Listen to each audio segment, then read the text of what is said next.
Hi viewers, welcome to Sunshine Academy of Sciences presented by SES. In this video, I want to derive the mirror equation. So what is a mirror equation? Some of you might know what it is, and some may be hearing it for the first time. Since it has the word mirror in it, let's first draw a mirror. Should we draw a concave mirror or a convex one?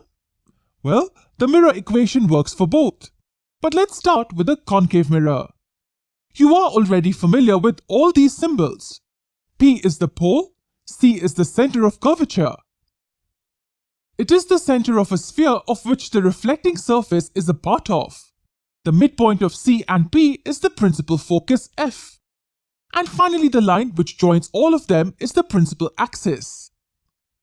Suppose that our object is kept behind C at a finite distance away from the mirror.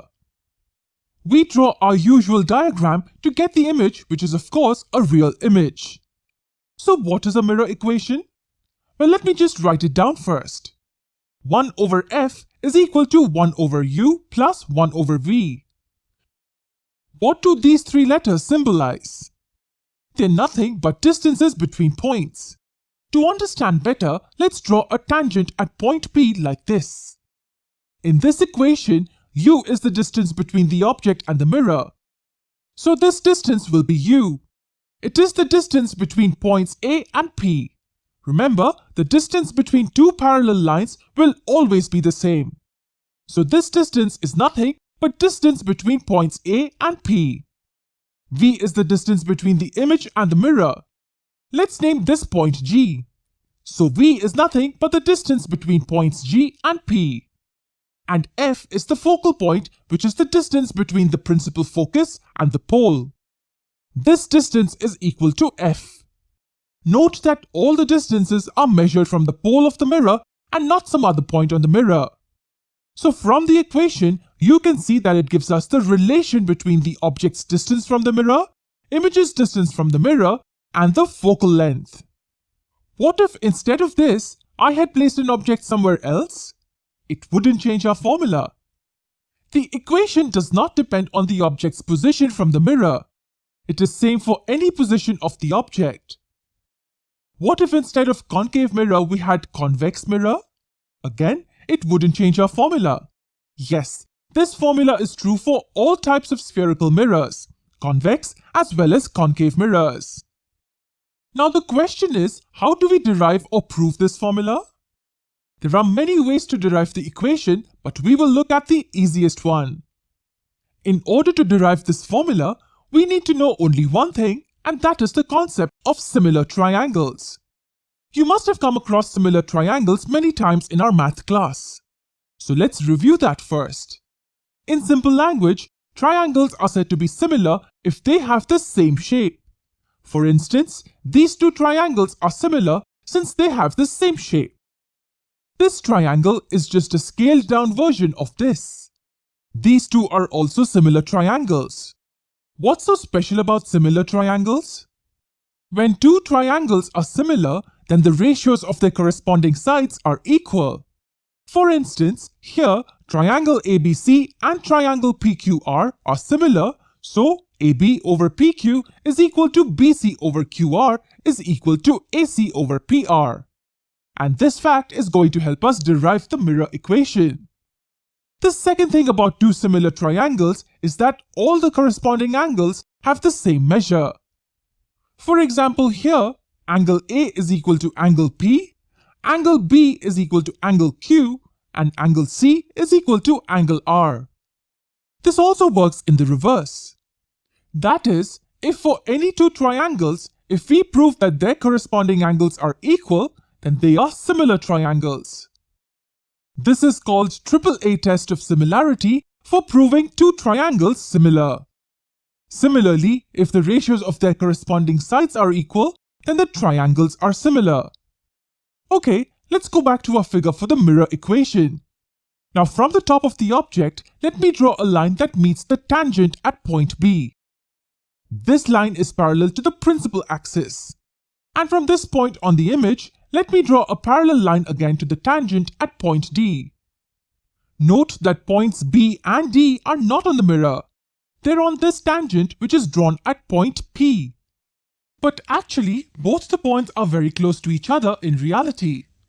This is because we have seen in our previous video that the aperture of the mirror that we are considering is much smaller than the radius of curvature.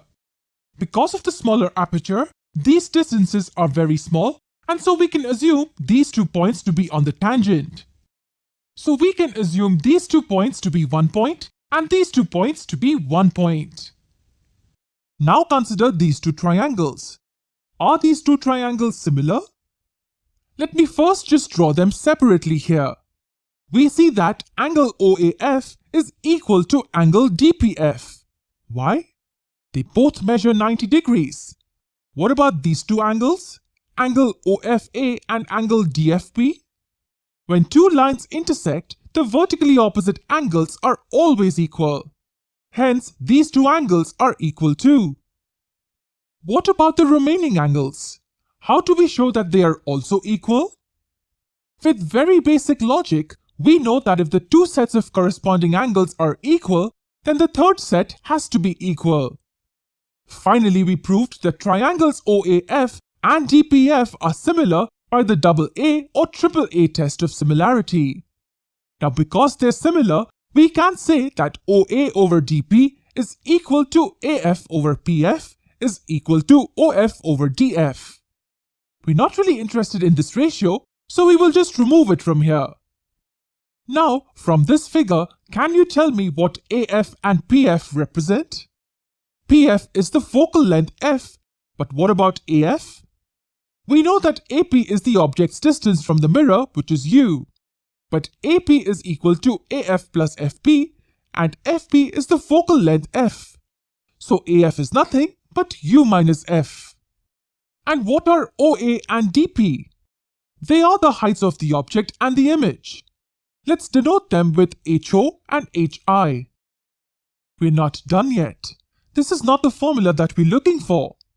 Let this be equation 1. Now consider triangles IGF and BPF. These 2 triangles are also similar again by the AAA test. I will leave this for you to verify. The ratios of their corresponding sides are equal. I will remove this ratio as it's not required. IG and BP are nothing but the heights of the image and the object. PF is the focal length f. So what's GF? GP is equal to GF plus FP.